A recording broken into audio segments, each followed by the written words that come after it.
Hey everyone, it's Taylor, and I'm going to be presenting on the medium close-up shot.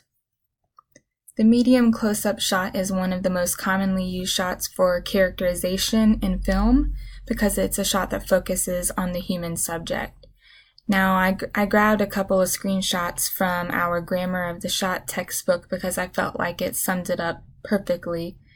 It's a shot that focuses from the head to the bottom of the chest or elbow of the subject, also called the two-button shot because it goes to about the second button on a person's shirt or jacket. And it focuses on facial expressions, hair, makeup, eyes, all of those little details that help to bring the character to life. You would be able to see their age and their expression and their feelings a lot better than if they were further away in like a wide shot or something like that.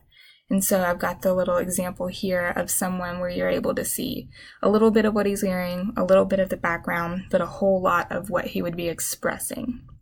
And so for my shot, I decided to choose the film Speak, which is based off of the young adult novel by Laurie Halse Anderson, published in 1999, particularly because it's a novel about a young girl who is raped in high school, but she does not know how to articulate what's happened to her. And so it is a book about a girl who does not speak.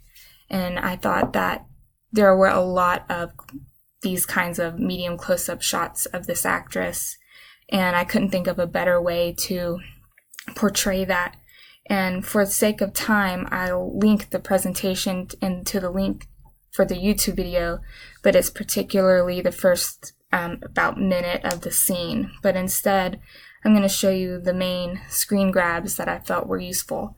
What you don't notice in my screen grabs is in the first full minute, it looks at the mom who comes in. It's a medium close-up shot of her and her expressions, and she doesn't really say a whole lot, but you can tell that she's frustrated.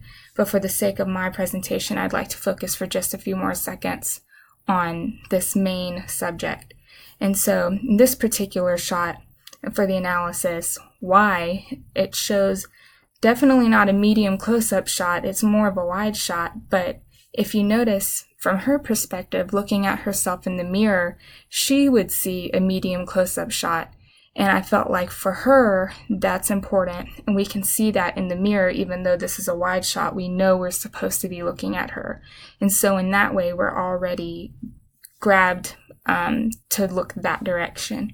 And then it pans in closer, and you can see that the reflection itself isn't showing her face anymore, but the actual shot is, and we can see that she is marking her lips, and it's a metaphor for stitching her lips together, because in this whole scene, she's still not talking.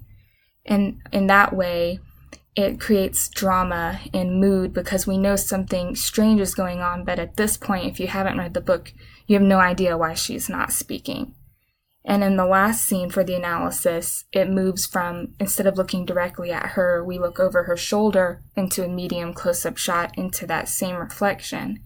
And we see her seeing herself unable to speak. And it affects the scene with a lot of emotion because we can see in her eyes and in her forward slumped shoulders how distraught she is in her own inability to speak. And so ultimately, I chose this series for the medium close-up because if you're not going to be able to speak, then you need to be able to express with your facial expressions. And the only way you're going to do that is with a medium close-up shot or something even closer. So without going even more over time, I hope you enjoyed it, and I hope you check out the novel.